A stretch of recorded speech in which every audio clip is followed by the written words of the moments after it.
بسم اللہ الرحمن الرحیم۔ میرے پیارے دوستو، عزیزو، بہن بھائیو، السلام علیکم۔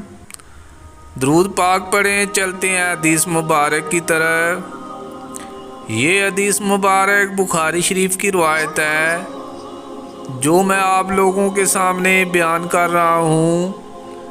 حدیث مبارک کو آخر تک لازمی سنیے۔ حدیث مبارک کو سننا نہایت ثواب کا کام ہے۔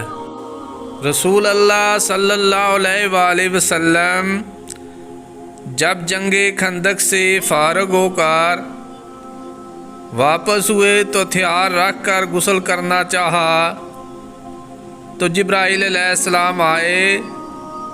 ان کا سر غبار سے اٹا ہوا تھا۔ جبرائیل علیہ السلام نے کہا، آپ نے ہتھیار اتار دیے؟ اللہ کی قسم، میں نے تو ابھی تک ہتھیار نہیں اتارے ہیں۔ آپ صلی اللہ علیہ وآلہ وسلم نے دریافت فرمایا، تو پھر اب کہاں کا ارادہ ہے؟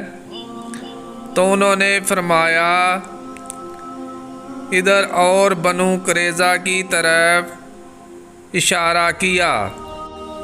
عائشہ رضی اللہ تعالی عنہ نے بیان کیا کہ پھر رسول اللہ صلی اللہ علیہ وآلہ وسلم نے بنو قریظہ کی خلاف لشکر کشی کی۔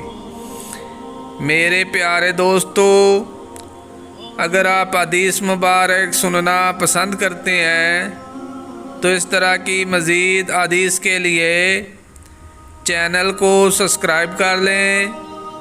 برائے مہربانی ویڈیو کو لائک بھی کریں۔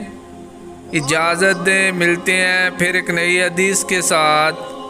جزاک اللہ، شکریہ، اللہ حافظ۔